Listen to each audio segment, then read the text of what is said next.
출애굽기 3장 16절부터 4장 17절까지 말씀입니다. 그 중에서 우선 3장 끝이 22절까지만 한번 읽고 나머지 부분도 우리 함께 강해하면서 읽으면서 또 그 내용들을 살펴보도록 하겠습니다. 제가 한 절 읽고 여러분들이 한 절 읽는 식으로 교대해서 읽도록 하겠습니다. 제가 먼저 읽겠습니다. 하나님이 또 너는 가서 이스라엘의 장로들을 모으고 그들에게 이르기를 여호와 너희 조상의 하나님 곧 아브라함과 이삭과 야곱의 하나님이 내게 나타나 이르시되 내가 너희를 돌보아 너희가 애굽에서 당한 일을 확실히 보았노라.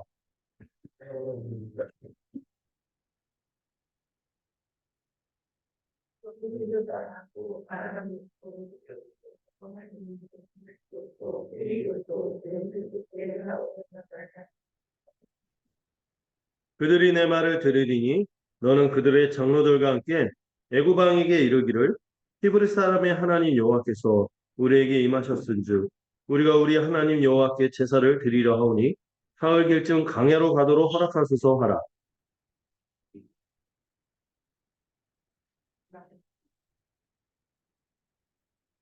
내가 내 손을 들어 애굽 중에 여러 가지 이적으로 그 나라를 친 후에야 그가 너희를 보내리라.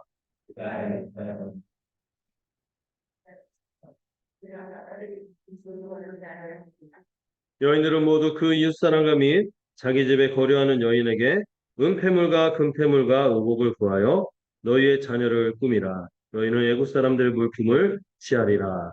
네. 오늘 계속해서 이 구원, 우리에게 구원을 베푸시고 또 우리에게 언약을 맺고 하나님 나라를 이루어 가시는 우리 주님의 위대한 역사를 이 출애굽기를 통해서 살펴보고 있습니다. 네, 1장부터 18장까지가 출애굽 구원의 역사인데요. 우리가 그 내용 가운데 있고 우리가 첫 시간에는 1장에서 하나님이 언약을 지키심으로 애굽의 학대에도 이스라엘을 어떻게 하셨죠? 번성케 하셨던 그 은혜를 살펴봤고 두 번째 2장에서는 하나님이 구원을 예비하시고 구원을 행하시는데 사람이 전혀 기대하지 않았고 예상하지 않았던 방식으로 적진의 한가운데 구원자를 예비하시고 또 이 구원자도 자기 생각과 자기의 방식, 자기의 때로 구했을 때는 그 일이 이루어지지 않았지만 정말 그를 완전히 낮추시고 하나님이 쓰실 만할 때까지 온유하고 겸손한 일꾼이 될 때까지 하나님이 그의 기대와는 다르지만은 꾸준히 그 구원의 역사를 진행하시고 함께 하심을 살펴보았죠. 그리고 그 2장 끝에 그 말씀이 참 은혜가 되지 않았습니까? 그 창세기에 함지돌돌이 있다면 이 출애굽기에는 들기도라가 있다. 들어주시고 기억하시고 돌보시고 우리를 깊이 아셔서 우리 가운데 일을 행하시는 큰 일을 행하시는 그 하나님을 살펴봤죠. 그리고 이제 3장에서는요. 우리가 원래 3장 지난번에 다 살펴야 되는데 안 되겠더라고요. 너무 3장에 중요한 내용이 많아서 두 대지까지 살펴봤죠.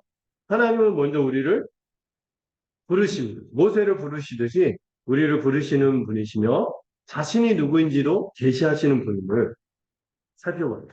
그러면서 계속해서 구원을 행하시는데요. 예, 지난주에 이제 하나님이 어디에서 떨기나무에 불꽃의 형상으로 모세에게 나타나셔서 말씀해 주셨죠. 그 불이 붙었는데도 타들어가지 않는 게 신기한 광경을 보기 위해서 모세가 갔다가 거기서 하나님의 말씀을 듣습니다. 그런데 그때 모세를 어떻게 부르셨죠? 두 번 부르셨죠. 저 그냥 안 넘어갔어요. 이 말씀을 묵상해서 하나님께서 분명히 듣도록 두 번 부르시는구나. 그래서 지금 주님도요, 우리가 하나님의 뜻을 모를 수가 없도록 분명히 듣도록 두 번 말씀하신다고 했어요. 무엇으로? 네, 말씀으로. 말씀으로 이 성경으로 우리에게 그분의 뜻을 다 이 복음을 통하여 드러내셨습니다. 이 성경 주시기 전에 그 하나님이 친히 이 땅 가운데 뭐가 되셔서 말씀이신 하나님이 육신으로 임하셔서 우리에게 분명하게 말씀하셨고 지금도 이 말씀만 주신 것이 아니라 무엇도 역사요?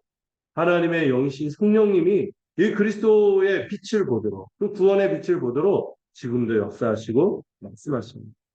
우리 같은 죄인이 전혀 스스로 깨달을 수 없는 그런 복음의 도리, 구원의 도리를 듣고 행하시게 하는 것이죠. 그리고 우리가 지난 시간 또 살펴본 것은 하나님이 모세를 부를 때 모세를 불렀지만 또 어떻게 하십니까? 불러놓고 가까이 오지 마. 그렇게 하시죠. 왜 그렇습니까? 하나님이 거룩하신 분입니다. 우리가 서 있는 모든 땅이 다 하나님의 땅이며 거룩한 것입니다. 우리는 그 하나님의 거룩한 임재 앞에서 이 죄악의 신발을 벗고 신실하신 하나님을 경외하는 예배자여야 함을 잊지 말아야 된다는 말씀을 드렸죠. 그리고 그래서 모세를 이제 들어서 쓰려고 했더니 이제부터 이제 모세가 하나님께서 참 어떻게 그럴 수 있을까? 5번이나 하나님의 부르심을 거절하는 장면이 쭉 나와요. 어떻게 이럴 수 있는가 했을 때 첫 번째 거절이 어떤 겁니까? 내가 누구이길래? 내가 무엇이길래? 자기는 자격이 없다는 거예요. 어. 근데 이렇게 자격 없다는 모세에게 하나님이 어떻게 답하셨습니까? 내가 너와 함께한다. 이걸로 이 5번까지 갈 이유가 없어요. 끝난 거예요. 내가 너와 함께한다 하면 끝나는 거예요. 그래서 여러분 우리의 구원, 우리를 하나님께서 부르시고 우리가 구원받고 우리가 소명을 받아서 사명을 감당하는 것도 여러분 기억하세요. 우리가 잘나서 그런 게 아닙니다. 우리가 자격이 있어서 감당하는 것이 아니라 주님이 부르셨잖아요. 주님이 불러놓고는 함께 안 한다고요? 말이 안 되지 않습니까? 주님 불러주실 뿐만 아니라 매 순간 우리와 함께 하실 것. 네. 함께 하실 것을 기억하시고 그래서 우리가 구원도 주님께서 능히 받도록 하실 것이며 우리의 사명도 능히 감당할 수 있도록 이끄실 것입니다. 또한 우리가 무엇보다 했어야 될 게 뭐죠? 사실 모세가 2번째로 거절한 이유가 뭐죠? 제가 하나님 잘 몰라서 사람들한테 하나님에 대해서 잘 알려줄 수 없을 것 같습니다. 여기에 대해서 하나님이 뭐라 할까? 내가 내 이름을 알려주기. 모세가 이름을 물어본 것은요. 하나님이 누구인지 누군가 관계를 맺으려면 어떻게 해야 돼요? 통성명을 하듯이 그분의 이름을 알아야 돼요. 그래 내가 이름을 알지 누구에게도 소개도 하고 하는데 내가 전혀 모르는데 어떡합니까? 그러니까 하나님이 그 이름을 알려주셨는데 그 이름에 대해서 제가 지난주에 말로만 설명하니까 잘 안 하던 것 같아서 제가 약간 그 PPT 잘 만드는 사람은 아닌데 단순하게 하나 만들어 봤어요. 내용을 좀 정리해 봤습니다. 여기 나타난 하나님의 이름이 너무 중요하거든요. 이게 여러분 이상한 기호가 있죠. 이게 히브리어예요. 근데 우리는 글자를 이렇게 읽죠. 근데 히브리어는 반대로 읽어요. 이런 순서로 읽거든요. 이렇게 읽어야 돼요. 이렇게 읽으면 안 돼요. 이렇게 읽으면 뭐가 되냐. 이게 어떻게 발음하는지 이 히브리어는 뭐가 없어요? 이게 다 자음만 있는 거예요. 어떻게 부를지 모른대요. 그래서 지금도 이게 여호와인지 야훼인지 이 논쟁이 있다죠. 근데 중요한 거는 그게 뭐 어떻게 그 이름을 부르는지는 중요하지 않아요. 그 이름이 우리에게 어떤 의미가 있는지를 정리해 두시면 좋겠죠. 여호와, 우리 통상적으로 여호와라고 하는데 이 여호와가 첫 번째 뜻이 뭐예요? 나는 스스로 있는 자다. 그래서 막 그 약간 한문 써서 얘기한 자존자 이런 말을 스스로 존재하는 분. 여러분, 우리는 다 누가 존재하게 해서 만들어진 존재로서 부모님이 계시고 여러분들의 부모님도 그 부모님이 있고 이 모든 만물도 그냥 생긴 게 아닙니다. 온 우주도 이 빅뱅이로 되었잖아요. 터질 때도 누가 시작하게 하신 분이 있는 거예요. 존재하게 하신 분이 있는 거예요. 근데 그 자신은 누가 존재하게 하시는 것이 아니라 스스로 존재하는 분이에요. 이 말은 뭘 얘기하려는 거예요? 하나님이 전능하신 창조주. 그러면서 이 전능하신 창조주인데 우리가 감히 그분에게 가까이 갈 수 있습니까? 가까이 할 수 없는 정말 우리가 감히 범접할 수 없는 초월이라는 표현도 쓰거든요. 우리를 뛰어넘는 그런 분이기 때문에 우리가 감히 스스로 알 수도 없고 깨달을 수도 없고 다가갈 수도 없는 분. 그래서 그런 것을 말하는 것을 어떻게 표현하냐? 거룩하시다. 이런 얘기를 하는 거예요. 그래서 이 여호와라는 이름을 통해서 우리는 하나님이 어떤 분인 것을 기억하는 거예요? 거룩하신 분인 것을 기억하고 나아가는 것입니다. 그런데요, 하나님께서 그 이름에 대해서 좀 더 부연하고 상세하게 설명해 주셨어요. 나는 이런 전능한 창조주로서 거룩하며 너희가 감히 가까이 다가올 수 없는 그런 존재이지만 그런 내가 어떻게 한다? 너희 조상의 하나님이 되었다. 아브라함의 하나님, 이삭의 하나님, 야곱의 하나님이 되어서 나는 감히 너희가 가까이 올 수 없는 존재지만 오히려 내가 너희를 찾아가서 언약을 주었고 너희를 구원했고 다시 내가 꿈꾸던 세상을 너희를 통하여 이룰 것이다. 이 약속을 하신 이름이 그 이름이 뭐예요? 여호와라는 이름입니다. 그래서 이 여호와라는 이름을 우리가 묵상할 때 한편에서 하나님이 거룩하시다 이렇게 고백도 하지만 엘로힘 하나님 고백하신 엘로힘 하나님으로서 거룩하신 분으로 우리가 고백하지만 여호와 이런 얘기를 할 때마다 우리에게 어떤 이름으로 다가와요? 언약의 이름. 전능하실 뿐만 아니라 우리에게 신실하셔서 그분이 우리에게 우리가 갈 수 없어요. 그런데 오히려 하나님이 어떻게 하셨어요? 이 여호와 하나님께서 우리와 관계를 맺고자 찾아오신 분이라는 이 여호와 하나님의 이름은 이 우리에게 이름을 주심으로 우리와 교제하고 사귐을 갖기를 원한다 하면서 우리에게 찾아온 그런 은혜로운 이름인 것이죠. 여러분 막 이렇게 받아 적고 있는데 제가 PDF로 올려드릴게요. 이거 말고도 수많은 의미가 내포되어 있거든요. 정말 많은 의미가 내포되어 있고 학자들이 이런 의미도 있다, 이런 의미도 있다 하고 이거 하려면은요, 이거 이 슬라이드가 한 10개는 필요해요. 그런데 정말 중요한 거 두 개만 딱 집은 거예요. 하나는 하나님이 전능하신 창조주요, 거룩하신 분. 또 하나는 뭐라고요? 우리와 관계 맺기 위해서 언약을 맺으시고 구원을 맺고 우리에게 신실하신 분, 우리에게 찾아오신 그분, 그 하나님이 여호와 하나님이죠.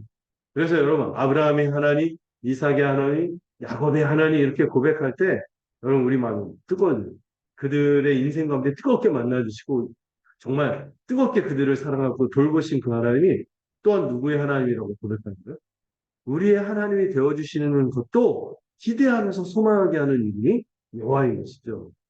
그래서 여러분들 기도하다가 주 예수여도 이렇게 하지만 가끔 여호와 하나님 이런 것도 한번 같이 섞어서 어, 두 문제 한 번만 부르면 섭섭하니까 이렇게 막 고백하는 것도 괜찮은 것 같아요.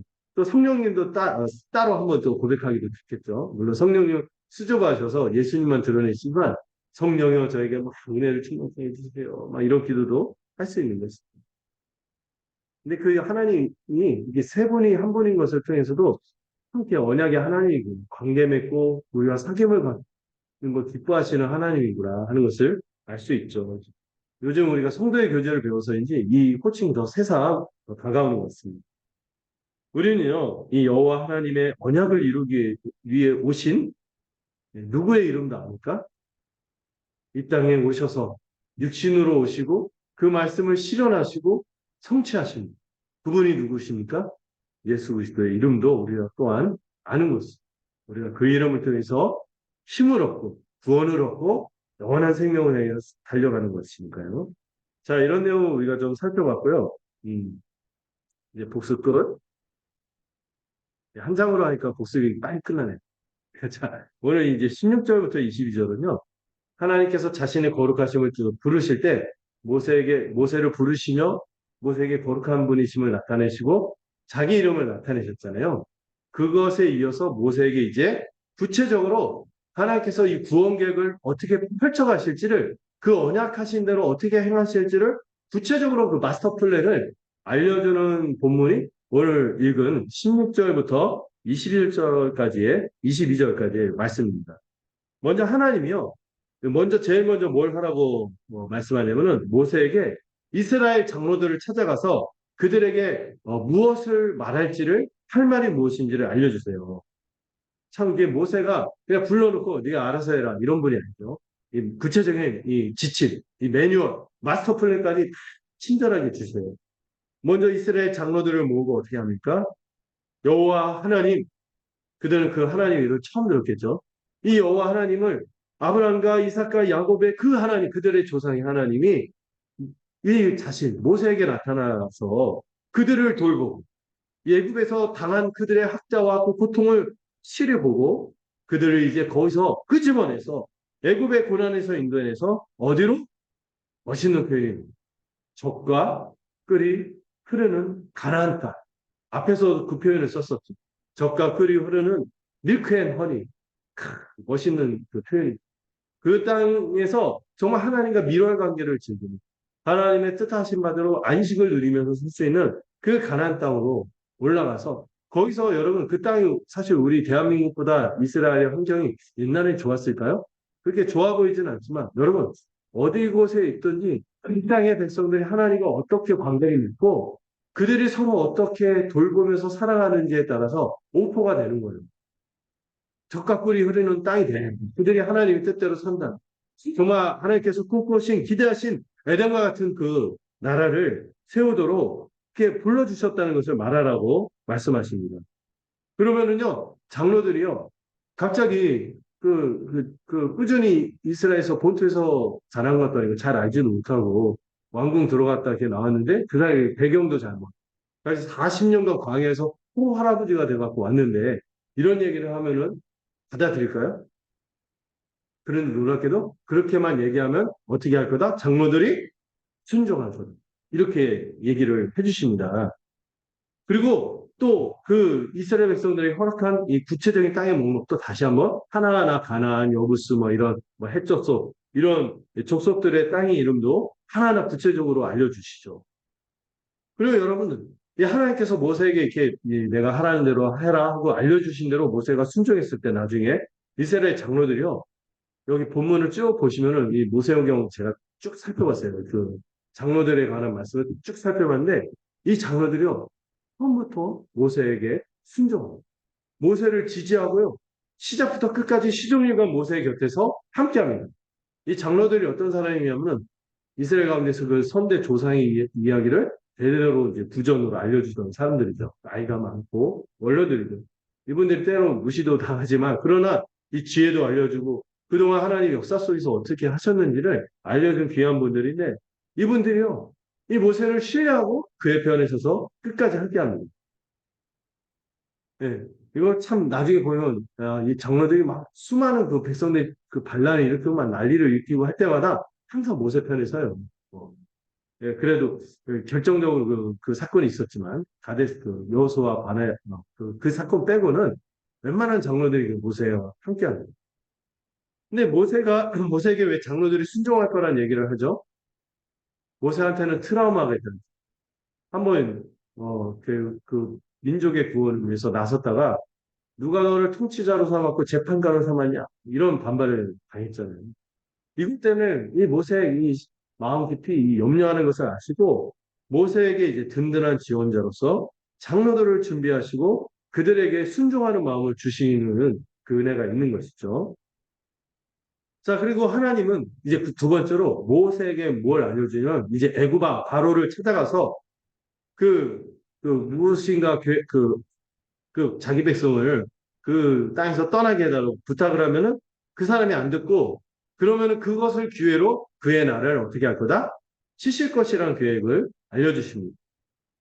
이, 이 장로들과 함께 이제 애굽왕 바로에게 가서 히브리 사람 하나님, 이 히브리 사람이라는 표현이 비하하는 표현인 거 아시죠? 얕잡아 보는 표현이거든요. 이 히브리 사람의 하나님 여호와께서 우리에게 임하셨으니 우리가 여호와께 제사를 드리도록 3일 길쯤 이제 광야로 쭉 가서 그곳에서 하나님께 예배하도록 허락해달라고 부탁하라고 말씀하셨죠. 그러면은 이제 하나님이 그러고만 하고 갑자기 이상한 상황이 벌어져서 당황할까봐 미리 말씀해 주시죠. 앞으로 어떤 일이 벌어진다고요? 하나님 미리 아시고 이제 모세에게 알려주는데 어떻게 일이 진행됩니까? 그게 장로들과 함께 와서 딱 갔더니 야 어디서 듣보잡이었어? 그래서 모세의 말을 씹어버리고 이 장로들과 함께 찾아온 이 히브리의 하나님 누구길래 뭐 이런 요구를 하면서 반발을 합니다. 근데 하나님이 그것도 그렇게 될 거라고 미리 모세에게 알려주세요. 여러분 가끔 보면 이렇게 하고 막 업무상 매뉴얼 딱 주고 해도 상대로 안 펼치면 막 우리가 당황하잖아요. 근데 친절한 사람은 어떻게 합니까? 상황이 어떻게 이런 게 있을 거다 이렇게 하는데 하나님 꼼꼼하게 그 상황도 미리 말씀해 주세요.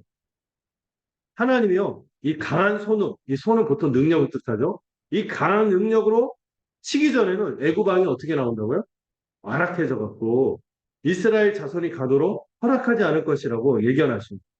그리고 실제로 그 말씀대로 뒤에 보시면은 애굽 왕이 이 모세가 와서 딱 요구했을 때 이 요구를 허락하지 않고 아주 고약하게 대응합니다. 완악하게 대응합니다. 근데 로마서에서도 우리가 살펴봤지만 이 바로가 원래 멀쩡하다 갑자기 완악해진 건가요? 아니죠. 원래부터 악한 자를 하나님께서 그 악한 가운데 두셔서 하나님께서 그에게 심판하시려고 예정하신 것을 행하시는 것이죠. 이 얼마나 이 바로 이 이집트가 이스라엘 백성들에게 못되게 굴었습니다. 악한 자로 더 완악하게 해서 심판을 행하시려고 하는 것이죠. 그리고 하나님은 이를 통해서 이집트, 이 애굽 온 나라의 여러 가지 이적과 재앙으로 그 나라를 치고 완전히 혼쭐을 냅니다. 그리고 완전히 혼쭐이 난 다음에야 애굽 왕이 어떻게 해요? 완전히 항목을 선언하고 그들을 보내게 될 것을 말씀하시죠. 여러분, 이 과정에서 하나님이요, 자기 백성을 구원하실 뿐만 아니라 반드시 자기 백성에게 고통을 남긴 자들을 잊지 않고 철저하게 심판하시는 어떤 하나님? 거룩하신 정의의 하나님, 공의의 하나님. 우리 어린 친구들 공의하면 무슨 말인가 잘 이해가 안 되니까 정의하고 똑같은 의미라고 생각하십니다. 정의의 하나님이 자기 백성을 괴롭힌 자들을 잊지 않고 심판하시는 것입니다. 그냥 보내지 않고 일부러 이렇게 하는 과정을 통해서 이집트를 심판할 수 있는 근거를 하나님께서 마련하셔서 철저히 심판하시죠. 이를 통해서 이스라엘의 원통함을 갚아주시는 것입니다. 여러분들 생각해 보세요. 400년 중에서 상당 세월을 노예로 산다. 그것도 자기 어떤 일까지 다요? 아주 고된 노동에다가 자기 자녀들까지 눈앞에서 죽이기. 막 날강에 막 집어던져서 막 생 익사를 시키니. 뭐 이걸 봤다는 게 얼마나 처참한 경험입니다. 그런데 하나님이요. 그런 악행을 절대로 그냥 두시지 않습니다. 공의로 하나님이 자기 백성을 위하여 일하시는 것입니다. 그러므로 여러분 생각하세요. 여러분 우리가 당하고 어려운 일이 생길 때 우리가 직접 갚으려고 하지 말고 복수는 나의 것이 아니라 복수는 주의 것입니다. 이걸 기억하실 필요가 있겠죠. 좀 더 나가볼게요. 이제 하나님이요. 첫 번째 장로들을 이렇게 가서 얘기하면 장로들이 순종할 거다 이런 약속을 하고 두 번째는 하나님께서 그동안 그 모세 마음에도 있었던 이스라엘 향한 그 원통함 있잖아요. 이스라엘 향한 안타까움. 이걸 하나님께서 아싸라게, 실하게, 시원하게 실현해 줄 것이다. 원통함을 풀어주실 것이다. 세 번째는 뭐예요? 이스라엘이 애굽을 떠날 때 빈손으로 나가지 않을 거라고 이 축복을 해주십니다. 하나님이 출애굽할 때요, 반드시 빈손으로 이 이집트를 떠나지 않도록 하실 것이라고 약속했어요. 이들이 400년간 거의 상당 세월을 뭐로 보냈죠? 노예로 보냈으니 뭘 기반을 쌓을 수 있었겠어요? 아무것도 없죠. 빈털터리는 그 출애굽하는 게 사실 두려운 일인 거예요. 아무것도 없이 예, 예, 그 뭐죠? 그 손에 아무것도 없는 걸 뭐라고 하죠? 예, 완전히 그 빈털터리 뭐 무일푼? 완전 무슨 배수 막 이런 표현이 있던데 하여튼 잊어버렸어요. 하여튼 어쨌든 그런 손으로 나가게 되는데 하나님이요, 애국 사람들에게 두려움을 끼쳐 이스라엘 백성에게 후위를 베풀도록 하실 거라고 약속하십니다. 실제로 나중에 여러분, 하나님이 이집트에 어마어마한 재앙을 몇 가지나? 10가지나 내렸을 때, 나중에 이집트 사람들이 완전히 혼이 나가고 정신이 완전히 혼비백산해갖고, 이스라엘 사람들이 나갈 때 어떻게 해요? 예, 막 자기 재물을 막 내어줘. 빨리 나가라. 빨리 나가라. 제발 나가기만 하면 좋겠다고. 내 거 다 가져가도 되니까 제발 이거 빨리 나가달라 이렇게 부탁을 할 정도로 하나님이 그 호의를 베풀도록 하십니다. 그리고 좀 더 자세히 보면 그 애국 사람들이 어떻게 하냐면 이스라엘의 여인들이 이웃에 사는 이집트 여인들뿐만 아니라 이방 여인들 그 지역에 사는 이방인 여인들에게 폐물, 의복, 금은 재물을 달라고 요구하면은 그들이 두려워해서 어떻게 한다고요? 이스라엘 백성은 빨리 떠나도록 자신이 가질 것을 내어줄 것이라고 합니다. 그리고 그 받고 그냥 나가는 게 아니라 이 표현이 참 눈에 들어오더라고요. 그 폐물과 의복으로 어떻게 하라고요? 자녀를 꾸미라. 여러분, 그동안 400년 세월 중에서 상당수 세월 노예 자녀로 계속 태어나서 무슨 대우를 받았겠어요? 이 사람들의 한중에 뭐가 있어요? 잘해주지 못한 거, 자녀들한테 그동안. 자기 자녀들을 그 받은 걸로 그때 막 꾸며주라는 거예요. 이스라엘 백성이 이집트로 들어갈 때 존귀한 자가 돼서 들어갔는데 그동안 노예가 되어서 속절없이 고통당했다가 다시 존귀한 자로 회복이 되어서 나가는 그림을 하나님께서 마련해 주신 것입니다. 이스라엘 이 백성들, 이 부모들이 가진 큰 한이 뭡니까? 노예로서 자기 자녀들의 복지를 돌보지 못할 뿐만 아니라 생명을 돌보지 못했는데 그 자녀들 아주 귀한 자녀 하나님이 여기시면서 축복하시면서 이집트를 떠나도록 하시는 이 그림이 얼마나 은혜로운지 모르겠어요. 그래서 내가 빈손으로 나가지 않고 자녀들을 아주 귀하게 꾸미게 해서 정말 그 멋지게 나아가도록 할 거다. 이런 말씀을 한 거죠. 주께서 이스라엘의 원통함, 이 한을 확실하고 시원하게 풀어주시고 갚아주시는 것으로 이 본문이 마무리되고 있죠. 나중에 이 폐물들을 나중에 하나님께서 이 성막을 건축할 때요. 백성들이 어떻게 하는지 아세요? 이 받았던 폐물과 이 금은 이런 것들을 어떻게 하는지 아세요? 성막을 지을 때 기쁨으로 자원하는 마음으로 다 내어 바칩니다. 이 은혜를 잊지 않은 거죠. 너무 감사해서 감사하는 마음으로 하나님의 집을 세우는데 우리가 하나님의 예배하는데 이것들이 쓰이기를 원합니다. 감사한 거죠. 여러분 우리가 예배하는 것도 다 이런 은혜가 있어서 예배가 있는 것이죠. 이런 은혜를 기억할 때 우리가 감사하고 자발적으로 나갈 수 있게 되는 것입니다. 이 본문을 좀 정리하자면은 하나님은 이스라엘의 장로들이 모세에게 순종함으로 한 질서로 하나 되게 하시고 또 하나님의 백성을 대적하고 괴롭힌 자들을 반드시 처벌하시는 분임을 보여줍니다. 그리고 하나님의 백성이 그동안 고통당하고 수고하고 애쓴 것에 대해서 빈손으로 돌려보내지 않고 양손 가득 축복으로 가득해서 나갈 수 있도록 도우시는, 채우시는 그런 분임을 보여주죠. 자, 그 본문에 이어서 이제 재밌는 장면이 시작이 되는데, 4장 1절부터 9절 함께 살펴보도록 하겠습니다. 4장 1절부터 9절. 제가 읽고 여러분들 읽는 식으로 읽고 마지막 9절 함께 읽을게요. 먼저 읽도록 하겠습니다. 모세가 대답하여 이르되 그러나 그들이 나를 믿지 아니하며 내 말을 듣지 아니하고 이르기를 여호와께서 내게 나타나지 아니하셨다 하리이다.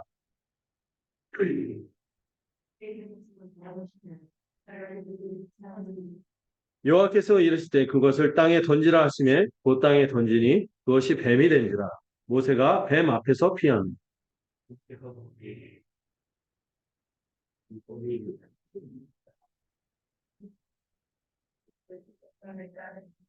이는 그들에게 그들의 조상의 하나님, 또 아브라함의 하나님, 이삭의 하나님, 야곱의 하나님 여호와가 내게 나타난 줄을 믿게 하려 함이라 하시고.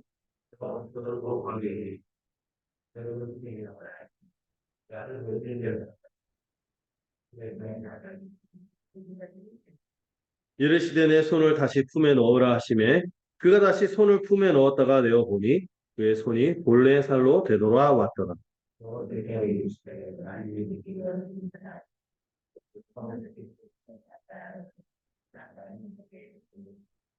함께 읽겠습니다. 그들이 이 두 이적을 믿지 아니하며 내 말을 듣지 아니하거든 너는 나일 강물을 조금 떠다가 땅에 부으라.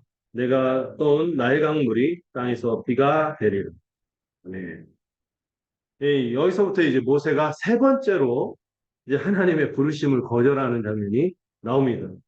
근데 이 전체 이 구절까지 내용에서는요, 하나님이 모세를 어떻게 설득하냐면은 사명을 감당할 수 있도록 뭐도 주겠다?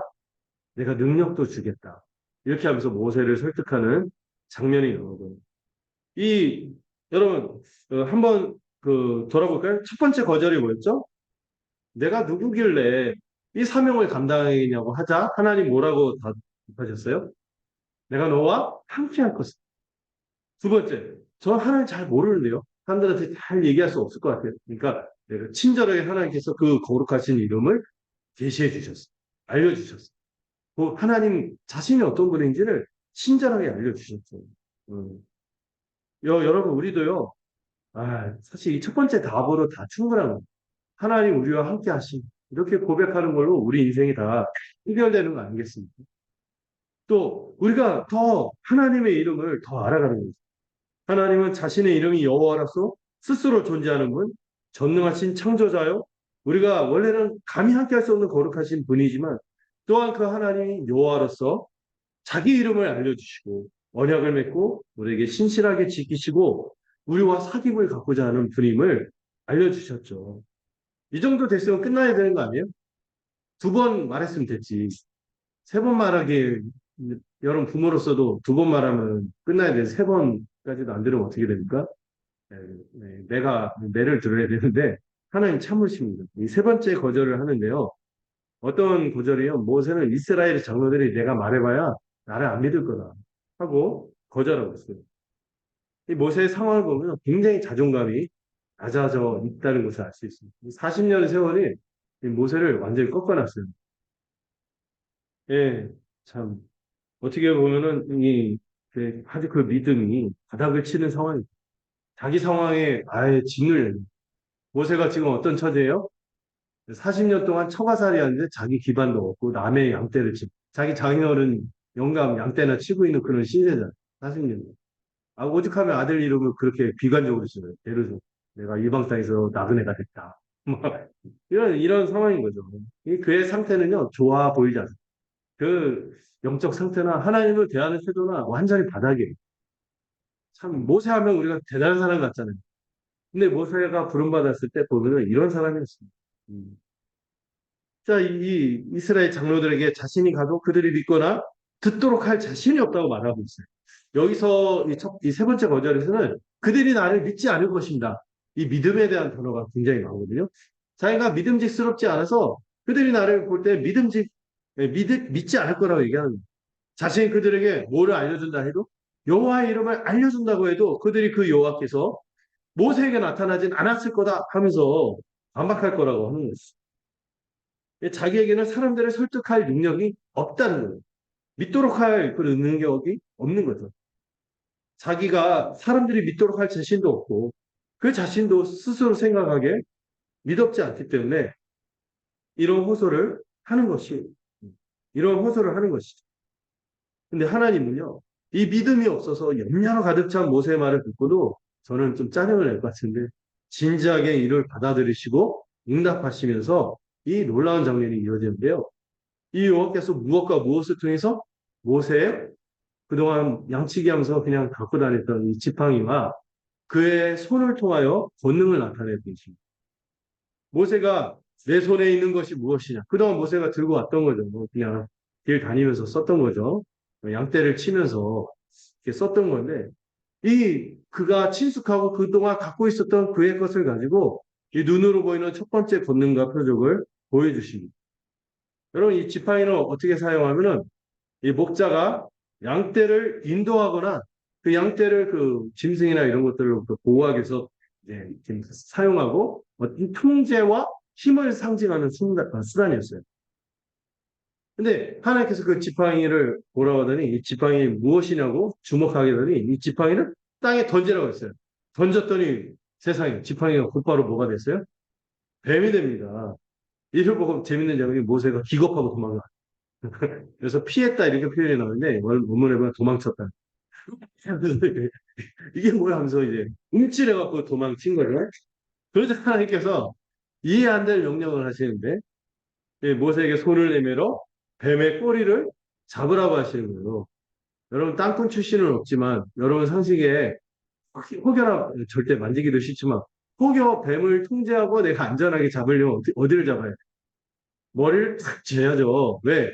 이 독립반에 있으니까 특히 이게 그 등산객들이 많이 그 공연을 하는 게 길을 갔다가 꼬리를 밟거나 아니면 이렇게 그 산에서 너무 화장실이 없어서 소변을 보다가 이 꼬리 같은데 이제 닿으면 얘가 그 머리로 날라서 그냥 확 물어버리는 거예요.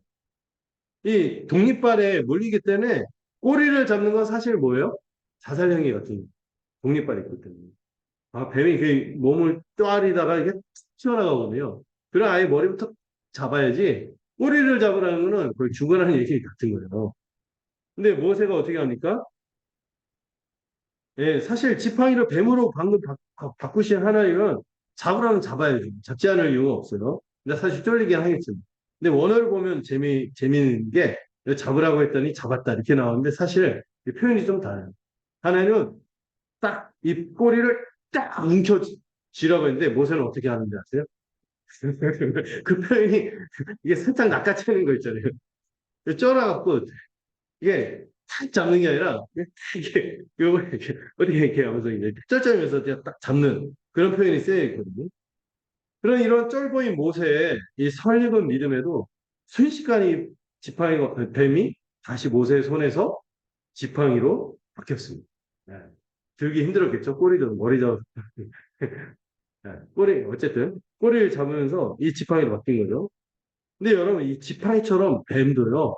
이 의미하는 바가 있어요. 왜 지팡이를 뱀으로 바꾸게 했냐면은 제가 그림을 하나 보여드릴게요. 이집트에서 뱀이 상징하는 바가 있었습니다. 이걸 좀 아까 그림을 좀 찾아왔는데,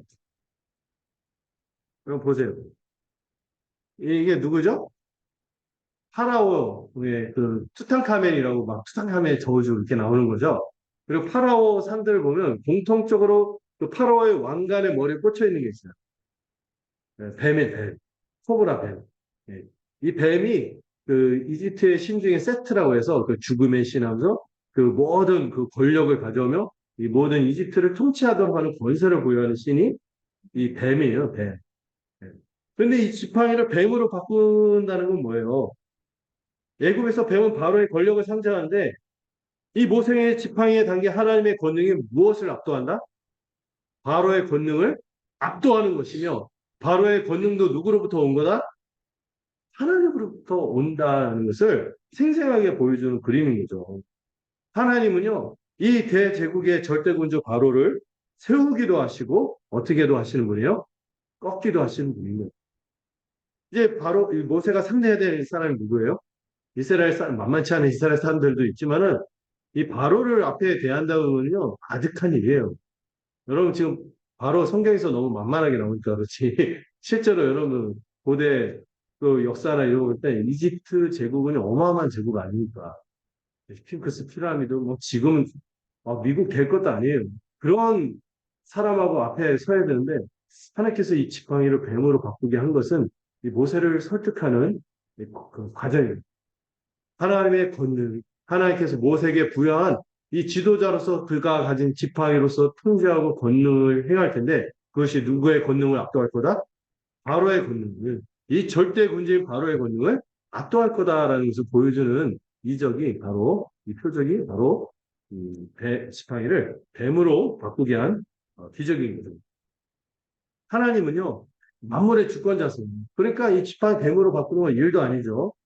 하나님은 이 권능으로 모세가 사람들에게 이 조상의 하나님, 언약을 지키시는 그 전능하고 신실하신 여호와, 아브라함, 이삭, 야곱의 그 하나님께서 누구와 함께 하신다? 모세와 함께 하신다는 것을 믿도록 할 것이라고 말씀하시는 것입니다. 먼저 이 권능을요, 누구한테 보여줘요? 바로한테 보이기 전에 백성들한테 먼저 보여줘요. 그래서 백성들이 믿도록 하죠. 곧이어 하나님께서 또 모세가 이렇게 했는데도 모세가 대단한 사람입니다. 미심쩍어 하니까 어떻게 해요? 또 하나 권능을 보여주시는데 뭐예요? 이제 손을 품에 넣어라. 그래서 손을 딱 품에 넣었다가 내어보니 손이 뭐가 걸려있어? 여기 나병이라고 하는데 이게 나병이 정확하게는 성 피부병이에요. 여러분 그 건선이란 피부병 아시죠? 이렇게 막 각질이 막 덮여갖고 막 이렇게 보름도 흐르고 막 그런 악성 피부병을 건선이라고 하는데 이 여기는 나병도 있었지만 이 피부병을 섞어서 표현해요. 이 모세의 손이 순식간에 눈처럼 하얗게 각질로 덮여갖고 상한 거죠. 아유 보기 흉했겠죠. 막 이렇게 그런데 하나의 손을 다시 품에 넣으라 했더니 일단 빼니까 어때요? 본래 살로 되돌아왔어요. 이것을 통해서 하나님 뭘 보여주십니까? 하나님이 생명을 주관하십니다.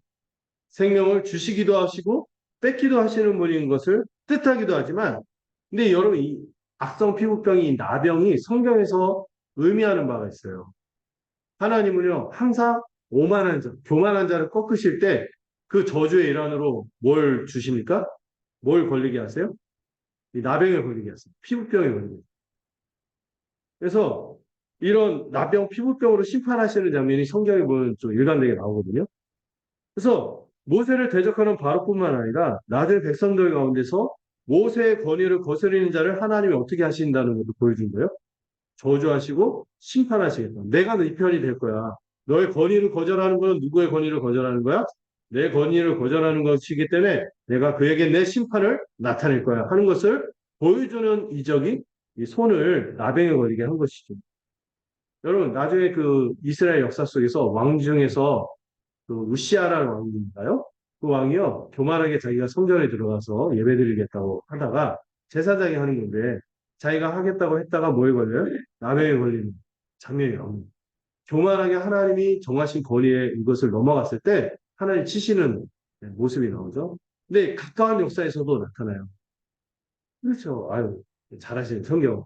모세만 지도자냐 하면서 아론하고 미리암이 아론하고 작당해갖고 모세를 대적하고 있죠.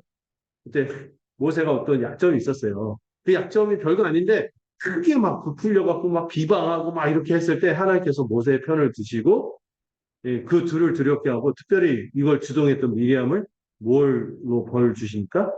이 나병에 걸리게, 이 피부병에 걸리게 해서 온몸이 하얗게 예, 되도록 하는 거죠. 모세의 권위에 함부로 도전했다가 나병에 걸리게 하는 이런 일이 나타나는데 지금 모세에게 보여준 이 이적은 이 모세의 권위는 누구의 권위다? 하나님이 함께 하시는 권위이기 때문에 너를 적대하는 것은 나를 적대하는 것이 될 거다 하는 것을 설득해 주신 거예요. 네. 이 여호와께서 그리고 이렇게 하는데도 모세가 또 깍뚱한 것 같아요. 뒤에 이 세 번은 안 끝나죠. 네 번, 다섯 번까지 가니까 네, 대단한 사람인데 여호와께서 혹시 이스라엘 사람들이 믿지 않고 이 또 처음 지팡이가 뱀으로 변하는 표적을 보여줘도 믿지 않다 할지라도 이것만큼은 믿을 거다. 이 손이 변하는 표징은 이 피부병이 생겼다 회복되는 표징은 믿을 거라고 모세를 설득하는데 그래도 안 될까 봐 예, 이렇게 모세는 믿지 않을 것이라고 버티지만 하나님은 반드시 믿게 될 것이라고 모세를 붙들면서 한 가지를 더 얘기해요. 그게 9절이죠. 예. 하나님께서 이제 장차 행하실, 이거 당장은 지금 바로 행하시지 않지만 장차 이스라엘 사람들 앞이나 이집트에서 행할 아주 위대한 큰 권능에 대해서도 약속하십니다. 지금 당장 보여주는 표적도 있지만 장차 나타날 엄청난 표적도 지금 약속해 주시는데 예, 모세를 설득하기 위해서 이 두 개도 안 그럼 내가 플랜 B, C까지 내가 해주마 하면서 약속한 게 있죠. 이 두 이적도 믿지 않고 모세의 말을 듣지 않는 상황이 생기면 어떻게 하라고요? 나일강, 이 이집트의 생명의 근원, 이집트의 모든 번영, 부의 근원인 나일강은 물을 조금 떠다가 땅에 부으면은 그들 앞에서 땅에서 뭐가 돼요? 피가 될 것이라고 말씀하십니다. 이 나일강은 뭐의 상징이라어요 생명의 근원, 번영의 상징인데 이가 피가 됐다는 것은 뭐예요? 하나님이 그것을 저주해서 이 죽음과 패망의 상징이 될 것임을 보여주는 거예요. 나일강 사실 여러분 지난번에도 살펴봤지만 나일강이 이집트 사람들에게는 축복의 상징이지만 번영의 상징이지만 여러분 이스라엘 사람들이 그 나일강을 볼 때마다 뭐가 떠올랐을까요? 자기 자녀를 집어던져서 죽였던 그 죽음의 강 아니에요. 예. 그 이스라엘에게는 원한의 강이죠. 그런데 하나님이 이제 용사로서 이스라엘을 위해 대제국 이집트에게 그 죽음과 재앙의 그 죽음과 패망의 강이 될 것임을 이 강물을 피로 바꾸는 것으로 보여주시는 장면인 것입니다. 모세가 나중에 이스라엘 백성들 앞에서요. 이게 설득하는 과정에서 이 표적들을 다 보여줍니다. 보여줄 때 그들이 어떻게 합니까? 모두가 장로들은 먼저 딱 순종하고 그 따라서 모든 회중들도 머리 숙여 하나님께 경배하고 믿는 장면이 나옵니다. 그리고 장차 행하실 위대한 하나님의 구원과 이 심판을 소망하는 장면이 이 사장 끝 부분에 나옵니다. 자, 이 부분을 정리해 볼게요. 모세는 주님의 일을 감당할 때 자기의 능력으로 하는 것이 아님을 알았어야 했죠. 음. 자기가 설득하고 우리가 믿음을 갖게 합니까? 아니죠. 거기다 모세는 지금 80세에 처가살이 하는 시세들. 설득력이 있는 것도 능력도 원래 없는 사람이에요. 다만 첫 번째 하나님이 하신 대답, 하나님이 함께 하시기에 능력도 주어지는 것이죠. 그래서 우리가 모든 것을 감당하는 것입니다. 하나님 이렇게 모세를 격려하시고 앞으로도 함께 하실 거예요. 그가 생각하지 못했던 큰 일까지도 장차 행하실 것입니다. 하나님의 백성은요, 그저 부르심에 응하면 되는 거죠. 그리고 여러분, 하나님께서 여러분들한테 구원을 이루실 뿐만 아니라 하나님이 여러분들한테 이 교회를 함께 이루어가면서 부여하신 사명들이 있을 거예요. 그때 여러분, 맡은 바 우리가 뭐 하시면 돼요? 충성하면 결실이 있든 간에 없든 간에 주님의 인도하심을 믿고 주님의 섭리를 믿고 그 일에 우직하게 임할 때 하나님이 때에 맞게 역사하실 것입니다. 이걸 믿고 가는 것이죠. 예. 항상 나 자신에서 무엇을 찾을 때 우리는 실패하고 좌절할 수밖에 없어요. 누가 함께함을 믿어야 돼요? 하나님이 함께하시고 모두 주신다, 능력도 주신다는 것을 기억하시길 바랍니다. 자, 마지막 단락 한번 볼까요? 10절에서 17절 같이 교대에서 또 읽어볼게요. 제가 먼저 읽겠습니다. 모세가 여호와께 아뢰되 오 주여 나는 본래 말을 잘하지 못하는 자니이다. 주께서 주의 종에게 명령하실 후에도 역시 그러하니 나는 입이 뻣뻣하고 혀가 둔한 자니이다.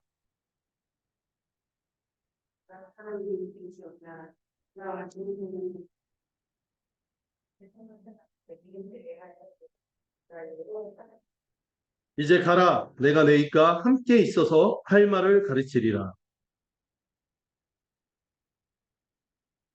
여호와께서 모세를 향하여 노하여 이르시되 내 사람 내 형 아론이 있지 아니하냐. 그가 말 잘하는 것을 내가 아노라. 그가 너를 만나러 나오나니 그가 너를 볼 때 그의 마음에 기쁨이 있을 것이라.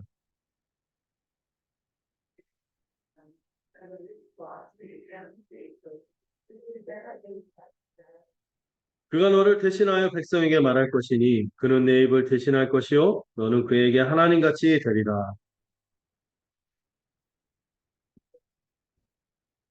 예? 예, 하나님께서 이제 모세를 통하여 이제 사명을 감당할 수 있도록 어떻게든 그를 설득해서 당권적으로 설득하고 주권적으로 이끄시는 장면이 나오는데요. 세상에. 여러분, 3세번이면 우리 대한민국 정서상 끝나야 되는 거 아니에요? 3세번. 제갈 공명조차도 3번만 거절했어요. 네 번째는 안 찾아올까봐. 그런데 모세는 세상에 한 번을 더 거절합니다. 사실 3번 거절은 미안해서라도 응해야 돼요. 이 부르심에 응해야 되는데, 게다가 지금 방금 전에 뭐 봤어요? 놀라운 권능도 봤잖아요. 지팡이가 뱀으로 바뀌다니요. 손이 막 피부병이 막 이렇다가 없어지고 하는데, 모세가요. 대단한 사람이다. 거절함으로 버팁니다. 네 번째로 거절하는데, 뭐라고 해요? 오, 지요. 이 말을 이제 넷째, 다섯째 얘기하는데, 너무 거절하니까 황송스럽기도 하고 두렵기도 하고 해서, 오, 지요. 이런 표현을 쓰죠. 나는 본래 말을 잘 못하고, 주께서 주의 종에게 명령하신 후에도 내가 말 잘할 것 같지 않습니다. 역시 그러하니, 나는 입이 뻣뻣하고 혀가 둔한 자입니다. 이렇게 말하는데, 이렇게 빠져나가 핑계 잘도 대면서 자기는 말 못한대. 이게 웃기더라고요. 이렇게 막 빠져나가 핑계를 이렇게 잘도 대면서 자기 말을 못한대. 이게 좀 아이러니하죠.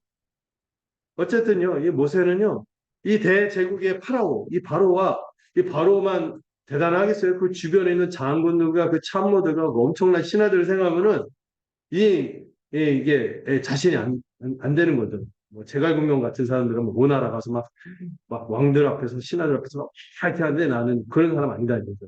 뭐 말 못한다. 거기다가 그 사람들한테만 말해야 되는 게 아니라 누구에게도 말해야 돼. 자기가 이끌고 나와야 되는 이스라엘 백성들한테도 말해야 되는데 자신이 없는 거죠. 옛날에 한번 꺾였거든. 네가 너 통치자냐 재판관이고 이거 완전히 꺾여갖고 자신이 없다고 막 불평하는 거예요. 그러자 하나님이 아주 시적으로 말씀하시는데 참 이렇게 약간 지치신 느낌 이런 게 이렇게 누가 사람의 입을 만들었냐. 예. 누가 물 못하는 자나 못 듣는 자나 눈 밝은 자나 맹인이 되게 했냐. 좀 생각해봐라. 막 이게 말씀하시는 거예요. 누가 하신 거예요? 바로 모세가 상대하는 전능하신 창조주이고 여호와께서 주권적으로 행하신 것이 아니냐고 말씀하신 거죠. 사실 모든 모세의 불편은 어디서 다 해결돼요. 첫 번째, 내가 너와 함께한다. 여기에 끝나는 거예요. 여호와 하나님만 함께 하시면 해결되는 거예요. 그래서 하나님이요, 이제 더 이상 핑계대지 말고 이제 가라. 그만하고 거만했다. 이제 가라. 이렇게 말씀하시죠. 이제 가라고 명령하시면서 하나님이 단지 함께 하실 뿐만 아니라 이제 함께 하시는데 이제는 구체적으로 너의 입에도 내가 함께 하겠다. 주목해갖고 내가 안 가겠다고 하니까 하나님 함께 한다고 안 가겠다고 하니까 말 못한다고 하니까 너 입에도 내가 함께 할게. 이게 구체적으로 참 구차하지 않습니까? 이런 설명까지 하시면서 할 말까지도 내 입에 넣어줄게. 가르쳐 줄게 하면서 그를 설득하죠. 사실 이세 모세는요 더 이상 거절하면 안 되는 거죠. 죽을 사자예요. 저 죽으면 더 이상 하면 안 돼. 죽을 수도 있어. 근데 놀랍게도 모세가 마지막으로 다섯 번째로 한 마디 더 합니다. 뭐라고 합니까? 오, 지여, 보낼 만한 자를 보내소서. 예. 야, 이 말은요, 사실 이렇게 저 말고 다른 사람 보내세요. 이 말이 완곡한 거절이죠. 은근하게 끝까지 불순종하고 거절하는 거죠. 말투는 정중해요. 오, 지여, 보낼 만한 사람을 보내소서 하는데 저 말고 딴 사람 보내주세요. 어떤 사람이 이렇게 해서 딴 사람 알아보세요. 저희 관심이 없습니다. 네. 여기에 대해서 이제 하나님이 드디어 뭐 하십니다. 하나님 부르시는 과정에서 진노하게 한 사람은 모세가 유일하다고. 진노하십니다. 그런데 이어지는 장면이 뭐예요? 사실 한두 번도 아니고 세 번도 아니고 다섯 번은 좀 너무하지 않아요? 하나님이 노하실 만하지 않습니까? 그렇게 친절하게 설명하고 놀라운 권능도 눈에 보이는 표적까지 막 나타내고 했는데 안 들어먹어요. 근데 저 같으면 저는 아니죠. 저도 그러면 안 되지만 만약에 막 다른 신화에 나오는 신, 막 이런 신이라면 어떻게 해요? 모세를 죽여버리거나 혀를 뽑아버리고 혀 말 못한다 했잖아요. 혀를 뽑았거나 아니면 대충 그래서 그냥 떠나거나 그럴 텐데 여호와 하나님께서 어떻게 하십니까? 노하시지만 모세를 참으십니다. 왜? 모세도 참으시지만 누구를 위하여? 이스라엘 백성을 구원하기 위하여 정말 참아주세요. 음. 성경이 써있지 않았다면 모세가 그 다음에 모세에게 나타내는 하나님의 반응을 봤을 때 우리는 하나님이 뭐 했는지도 몰랐을 거예요. 이게 써놨으니까 하나님 이때 노하셨구나 하는 걸 알지. 그 다음에 나오는 반응이 뭐예요? 하나님 진노하시고 그의 혀를 뽑아버렸대. 다른 데로 떠나시더라. 이래야 되는데 어떻게 이어집니까? 계속 신실하게 모세를 설득하십니다. 레위 딱 정확하게 너 형 이렇게 얘기해야 되고 레위 지파에 너의 형 아론이 있지 않냐? 그 아론이 말 잘하지 않냐? 그가 이미 출발했다. 너를 만나러 오고 있다. 내가 이거 다 준비했다. 예. 그리고 아론이 모세를 볼 때 모세를 오랜만에 40년을 보면 여러분 가족들도 40년 만에 보면 어때요? 저도 제 여동생을 한 10몇 년 만에 오랜만에 보니까 10년이 뭐예요? 20년 가까이 미국에 딱 들어왔을 때 잠깐 만나는 약간 서먹함이 있더라고요. 말 이렇게 잘 이렇게 하고 그런데 40년 만에 만난 동생인데 이 모세를 내키지 않는 마음으로 반기는 것이 아니라 어떤 마음으로? 기쁜 마음으로 그의 편이 돼서 도울 것이라고 말씀하십니다. 이 흐름이 이상하지 않습니까? 진노했는데 야 내가 너한테 사랑도 붙여줘. 근데 그 사람이 너한테 아주 호의를 가지고 잘해줄 거야. 이렇게 대하시는 하나님의 신실함을 보여줘요. 그리고 모세가 아론에게 말할 때 아론의 입에 할 말을 줄 때마다 하나님께서 모세의 입만이 아니라 이를 전달하는 아론의 입에도 함께 하겠다고 하셨어요. 이미 앞에 모세 입에도 함께 하겠다 했잖아요. 이제 누구의 입에도? 모세와 함께 동역하는 아론의 입에도 하나님이 함께 하시겠다고 약속하십니다. 그래서 하나님은 그들이 행할 일이 무엇인지를 가르쳐 주시겠다고 말씀하시죠. 나중에 아론이 모세를 대신해서 백성에게 말하고 그가 모세의 입을 대신해서 말하고 모세는 또 아론에게 하나님같이 되게 해서 이 표현이 뭐냐면은 모세에게만 하나님의 뜻이 너무나 분명하고 정확하고 틀림이 없어서 아론한테 그 모세가 말을 전달할 때 그 말은 누구와 같다? 하나님과 같이 정확하게 전달하도록 해서 분명하고 정확하게 그 하나님의 뜻을 전하도록 할 것이라고 약속하신 것이죠. 그리고 마지막 하나님 혹시 이 도와줄 사람만으로도 모세가 불안하고 안심하지 못할까봐 모두 주목하게 하세요. 그가 들고 있는 지팡이. 그가 40년 동안 양을 치면서 들고 다녔던 그 지팡이를 주목하게 하시며 그가 익숙하게 써왔던 도구인 지팡이를 들고 가기만 하면 그 지팡이를 통해서 뭐를 행할 거다? 이적을 행하게 해주실 것이라고 모세를 설득하십니다. 하나님은요, 이 모세가 말만 하거나 손만 들어도 뭘 하실 분이세요? 이적을 행하실 분이에요. 손만 들어도 이적 행하고요. 아니, 손이 뭐야? 손 쓸 필요도 없어. 말만 해도 이적이 일어날 거예요. 아니, 말하기 전에 모세를 위해서 일하시는 분이죠. 그 미리암과 아론이 모세를 공격할 때나 순간순간 모세를 막 공격하고 그럴 때 모세가 말을 못하거든요. 잘 못하고 있는데 하나님이 대신 나서서 그의 거리를 세워주시고 역사하십니다. 근데 하나님께서 이렇게 그가 믿음을 붙잡도록 이 도구까지 허락하시면서 이 담대하게 하시는 거죠.